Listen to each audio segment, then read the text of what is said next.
আসসালামু আলাইকুম, আপনাদের সবাইকে স্বাগত জানাচ্ছি। এখনকার আলোচনা আপনাদের সঙ্গে আছি আমি সিরাজুল ইসলাম। দর্শক, মাত্র কয়েক ঘন্টার ব্যবধানে মধ্যপ্রাচ্যের পরিস্থিতি কিন্তু বদলে গেছে। আমেরিকা ঘোষণা দিয়েছিল মধ্যপ্রাচ্যের বিভিন্ন দেশ থেকে মার্কিন নাগরিকদের সরে যেতে হবে নিরাপত্তার জন্য। তার পরপরই ঘোষণা করা হয়েছিল আগামী 2-3 দিনের ভেতরে যদি আমেরিকা হামলা বন্ধ না করে তাহলে ইরান অ্যাগ্রেসিভ হয়ে উঠবে এবং মধ্যপ্রাচ্যের সমস্ত মার্কিন ঘাঁটি ধ্বংস করে দেবে। এই কথা ঘোষণার পরপরই কিন্তু আজকে প্রথমবারের মতো ইরান দিনের বেলায় ইরাকের সুলাইমানিয়াতে কুর্দি গেরিলাদের উপরে, কুয়েতে মার্কিন ঘাঁটি, বাহরাইনে মার্কিন ঘাঁটি এবং জর্দানের আজরাক বিমান ঘাঁটিতে হামলা চালিয়েছে। এবং একই সাথে ইরানের পক্ষ থেকে ঘোষণা করা হয়েছে তারা আমেরিকার সাথে যে ইসলামাবাদ সমঝোতার স্মারক সই করেছিল সেটা বাতিল করলো। আনুষ্ঠানিকভাবে আজকে ইরান ঘোষণা করেছে। মধ্যপ্রাচ্যের পরিস্থিতি যে দ্রুত বদলে যাচ্ছে এবং বড় রকমের সংঘাতের দিকে যাচ্ছে তা মোটামুটিভাবে বোঝা যাচ্ছে। এদিকে বিস্ফোরক মন্তব্য করেছেন নিউ ইয়র্কের মেয়র জোহরান মামদানি। তিনি বলেছেন, নেতানিয়াহু জাতিসংঘ সাধারণ পরিষদের অধিবেশনে যোগ দিতে এলে তাকে নিউ ইয়র্কে গ্রেপ্তার করা হবে। তবে আমেরিকার আইন কি বলছে সেটিও একটি গুরুত্বপূর্ণ বিষয়। সুপ্রিয় দর্শক, এই সব বিষয় নিয়ে এখন আমি বিস্তারিত আলোচনা করার চেষ্টা করব। আশা করি আপনারা শেষ পর্যন্ত সঙ্গে থাকবেন। খুবই গুরুত্বপূর্ণ বিষয়, ফলে এই আলোচনা ভালো লাগবে। আর ভিডিও ভালো লাগলে লাইক, কমেন্ট, শেয়ার করবেন এবং চ্যানেলটি সাবস্ক্রাইব করে সাথে থাকবেন। দর্শক, চলুন আমরা বিস্তারিত আলোচনায় চলে যাই। দর্শক, প্রথমেই যে কথা বলতে হবে, আমি দুপুরের ভিডিওতে বলেছিলাম, এক লাইনে সেই কথাটা জাস্ট আপনাদেরকে মনে করিয়ে দিই। আমেরিকা কিন্তু মধ্যপ্রাচ্যের সব দেশ থেকে তাদের নাগরিকদের সরে যাওয়ার জন্য বলেছে। কেন বলেছে? হিসাব সোজা, বড় রকমের সংঘাত বা বড় রকমের কিছু ঘটতে যাচ্ছে, তার মানে আমেরিকা ইরানের উপরে বড় রকমের হামলা চালাবে। আলটিমেটলি ইরানও তার বিরুদ্ধে জবাব দেবে। এখন আমেরিকা মধ্যপ্রাচ্যের সমস্ত দেশ থেকে মার্কিন নাগরিকদের সরে যেতে বলল, তার মানে কি আমেরিকা আসলে ইরানের উপর পরমাণু বোমা হামলার চিন্তা করছে কিনা, এটা কিন্তু সবচেয়ে বড় আশঙ্কার জায়গা। যাই হোক, তারা যদি সেই চিন্তা করে, ইরানের পক্ষ থেকে তো বলাই হয়েছে, গতকাল ইরানের পক্ষ থেকে বলেছে যে আমেরিকা যদি ইরানের উপর পরমাণু বোমা হামলা চালায় তাহলে ইসরায়েলকে মানচিত্র থেকে মুছে দেওয়া হবে। এখন এই প্রেক্ষাপটে মোটামুটি যা বোঝা যাচ্ছে, যা পরিস্থিতি তৈরি হলো, তাতে কিন্তু বড় রকমের একটা সংঘর্ষের সম্ভাবনা বা আশঙ্কা সামনে তৈরি হয়েছে এবং বড় রকমের একটা সংঘর্ষ আসলে হতে যাচ্ছে মনে হচ্ছে। কারণ হচ্ছে আমেরিকা নাগরিকদের সরে যেতে বলল, ইরান দিল ওই ঘোষণা যে আমরা অ্যাগ্রেসিভ হয়ে যাব এবং মধ্যপ্রাচ্যের সমস্ত মার্কিন ঘাঁটি ধ্বংস করে দেব। এরপরেই ইরানের পক্ষ থেকে বিভিন্ন অবস্থানে এবং বিভিন্ন লক্ষ্যবস্তুতে দিনের বেলায় হামলা হয়েছে এবং এই সমস্ত হামলায় বড় রকমের ক্ষয়ক্ষতির মুখে পড়েছে আমেরিকা। এর ভিতরে ইরাকের কুর্দিস্তান অঞ্চল যেটা, সেই অঞ্চলে সুলাইমানিয়া প্রদেশে ইরান কুর্দি গেরিলাদের উপর হামলা চালিয়েছে।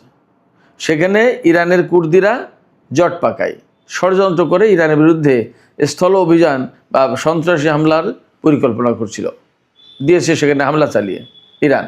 একেবারে ইরানের সীমান্তবর্তী এলাকা, উত্তর পশ্চিম সীমান্তে, ইরাকের সীমান্তে। এরপরে কুয়েতে যে হামলা চালিয়েছে তাতে একাডেমি অফ সিকিউরিটি এই কমপ্লেক্সে, এই ভবন কমপ্লেক্সে হামলা চালিয়েছে এবং সেই কমপ্লেক্স আগুনে জ্বলে ছারখার হয়ে গেছে। এপাশে জর্দানের যে আল আজরাক বিমান ঘাঁটি, সেই বিমান ঘাঁটিতে ইরান সমন্বিত হামলা চালিয়েছে ড্রোন এবং ক্ষেপণাস্ত্র দিয়ে। ড্রোন এবং ক্ষেপণাস্ত্র দিয়ে হামলা চালানোর পর সেখানে অন্তত 2টো যুদ্ধ বিমান, F-35 হতে পারে অথবা F-16 হতে পারে অথবা 2 রকমেরই হতে পারে, 2টো যুদ্ধ বিমান এবং 3টি অ্যাডিশনাল এয়ারক্রাফট ধ্বংস হয়েছে। এই অ্যাডিশনাল এয়ারক্রাফট মানে সম্ভবত হয় গোয়েন্দা বিমান আর না হয় ওই যে জ্বালানি সরবরাহকারী বিমান, মানে রিফুয়েলিং ট্যাঙ্কার। KC-135 হতে পারে, KC-46 হতে পারে, 3টা ধ্বংস হয়েছে। আল আজরাক ঘাঁটিতে মোট 5টা বিমান ধ্বংস হয়েছে। এটা অনেক বড় ঘটনা এবং সবচেয়ে বড় ইঙ্গিত সেটা হচ্ছে যে আমেরিকা ইরানের উপর হামলা চালালে পাল্টা জবাব দেয় ইরান। আজকে দিনের বেলায় যে হামলা হয়েছে তাতে ইরান কিন্তু স্বতন্ত্রভাবেই হামলা চালিয়েছে। আমেরিকাও ইরানের বিরুদ্ধে তো হামলা গত রাত পর্যন্ত চালিয়েছে 7মবারের মতো। এতে মোট এ পর্যন্ত ইরানে 50 জন নিহত এবং 500-র মতো আহত হয়েছে। এছাড়া ইরানের দক্ষিণাঞ্চলে যে সমস্ত এলাকা তাতে মোট 116টি টেলিকমিউনিকেশন টাওয়ার নষ্ট হয়েছে এই কয়েকদিনের মার্কিন হামলায়।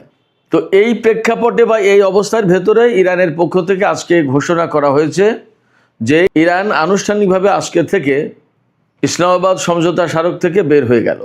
তার মানে এর কোনো ধারা উপধারা এখন আর ইরান বাস্তবায়ন করতে বাধ্য নয়, বাস্তবায়ন করবে না।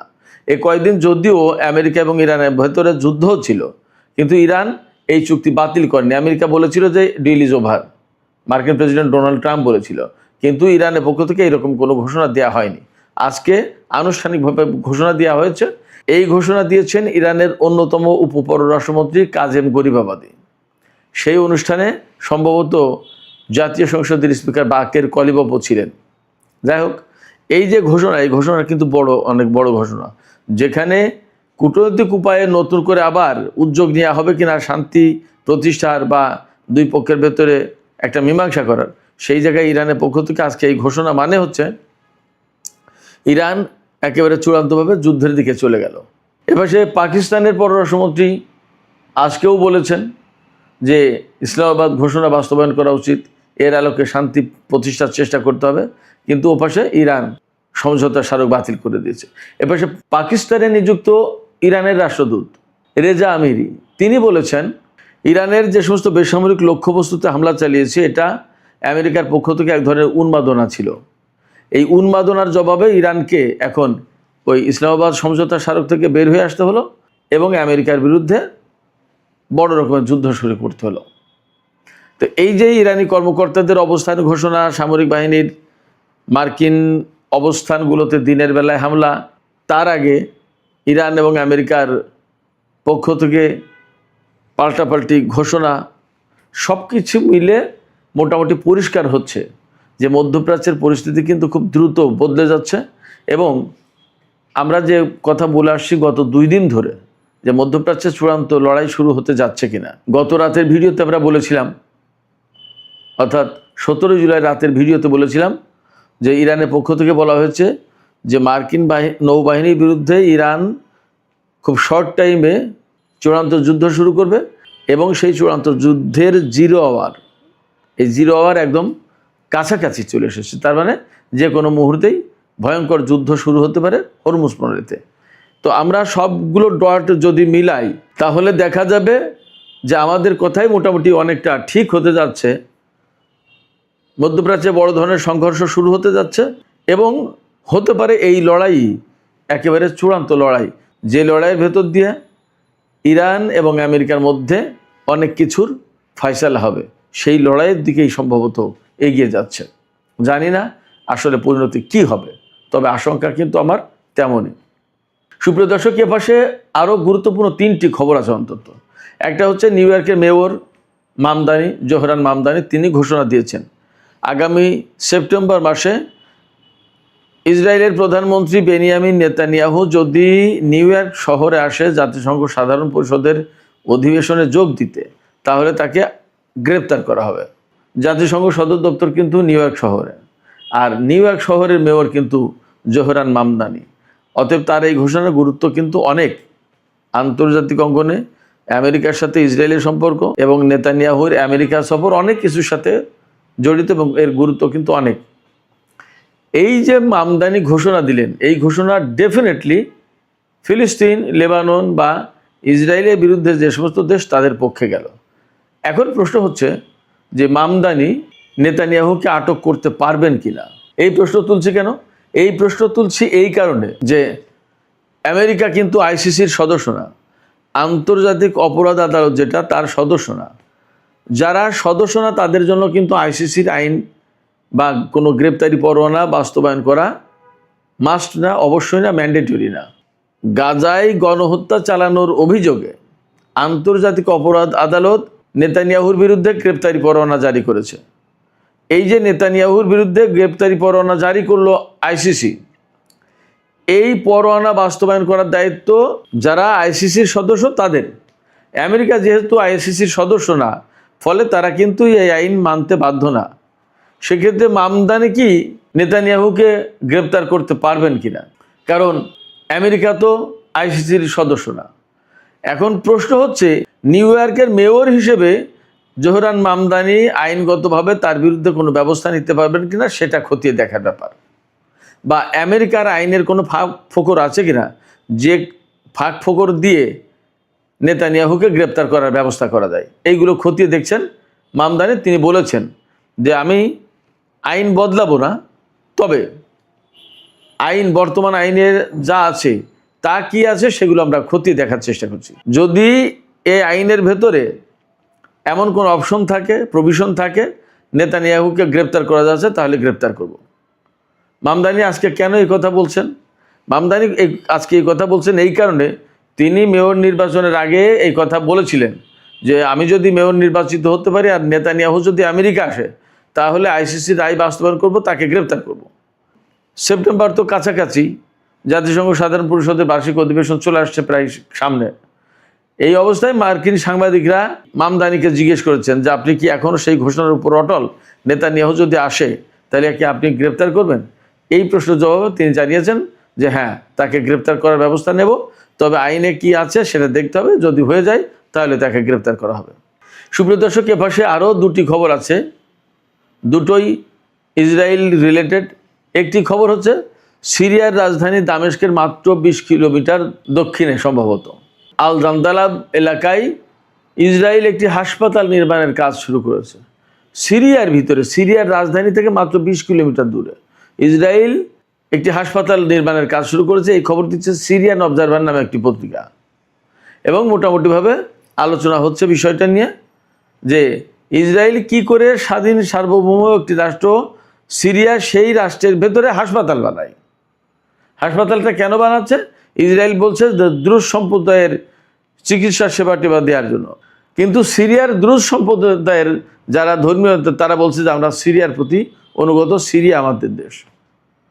আর বিশেষজ্ঞরা বা রাজনৈতিক বিশ্লেষকরা বা সামরিক বিশ্লেষকরা বা ভূ রাজনৈতিক বিশ্লেষকরা তারা বলছেন যে একটি স্বাধীন সার্বভৌম দেশ সিরিয়া, তার ভিতরে কি করে ইসরায়েল এই হাসপাতাল বানাতে পারে, এটা সম্ভব কীভাবে? নিতান্তই গায়ের জোরে।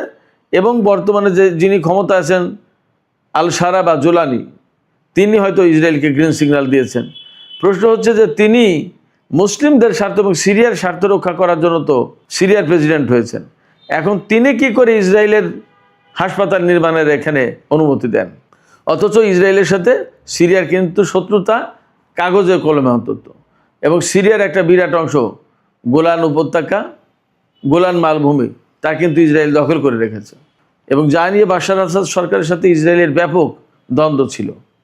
আর এখন জোলানি ক্ষমতা এসে সে সমস্ত সব কিছু ভুলে ইসরায়েলকে সিরিয়ার ভিতরে হাসপাতাল বানাতে দিচ্ছে। তার মানে কি? তার মানে হচ্ছে এই হাসপাতালের নামে এখানে ইসরায়েলি সামরিক বাহিনী এবং গোয়েন্দাদের উপস্থিতি ঘটিয়ে ইরান রিলেটেড যে সমস্ত তৎপরতা বা ব্যক্তিদের অবস্থান কার্যক্রম, এইগুলো তারা মনিটর করবে, এবং এখান থেকে অর্থাৎ ইসরায়েল অ্যাডভান্স হয়ে এসে সিরিয়ার ভিতরে তাদের একটা অবস্থান তৈরি করলো। এটা হলো পরিষ্কার কথা। এদিকে আরেকটি খবর বেরিয়েছে, এটা বহু গণমাধ্যমে এসছে, ইসরায়েল এইরকম একটা কারাগার নির্মাণের চিন্তা করছে, যেখানে কুমির দিয়ে ঘেরাও করে রাখা হবে চারিপাশ দিয়ে, যাতে কারাগার থেকে ফিলিস্তিনি বন্দীরা পালিয়ে না যেতে পারে। চিন্তা করতে পারেন। এবং এখানে নীল নদের কুমির এনে দেওয়া হবে। তাহলে মানবতা কোথায়? মনুষ্যত্ব বোধ কোথায়? সভ্যতা কোথায়? এটা কি সভ্য দুনিয়া? এই প্রশ্ন কিন্তু আসে। সুপ্রিয় দর্শক, এখনকার আলোচনা এখানে শেষ করতে চাইছি। আলোচনা শেষের আগে আপনাদের কাছে আমি প্রশ্ন করতে চাই, আপনাদের মতামত জানতে চাই যে আসলে যে সমস্ত লক্ষণ মধ্যপ্রাচ্যে দেখা যাচ্ছে, ইরান বিশেষ করে দিনের বেলায় হামলা চালালো, তার ভেতর দিয়ে কি এই কথা মনে হচ্ছে যে এই যে চূড়ান্ত যুদ্ধ শুরু হওয়ার যে কথা, যে আকার ইঙ্গিত, যে আলাপ আলোচনা ছিল, তার প্রথম ধাপ শুরু হয়ে গেল? কি মনে হয়? আর নিউ ইয়র্কের মেয়র জোহরান মামদানি তিনি নেতানিয়াহুকে আটকের ঘোষণা দিলেন, এই ঘোষণাটা কত গুরুত্বপূর্ণ আন্তর্জাতিক রাজনীতির ক্ষেত্রে, আমেরিকা এবং ইসরায়েলের সম্পর্কের ক্ষেত্রে? আপনাদের মতামত কমেন্টে জানাতে পারেন। আর ভিডিও ভালো লাগলে লাইক, কমেন্ট, শেয়ার করবেন এবং চ্যানেলটি সাবস্ক্রাইব করে সাথেই থাকবেন।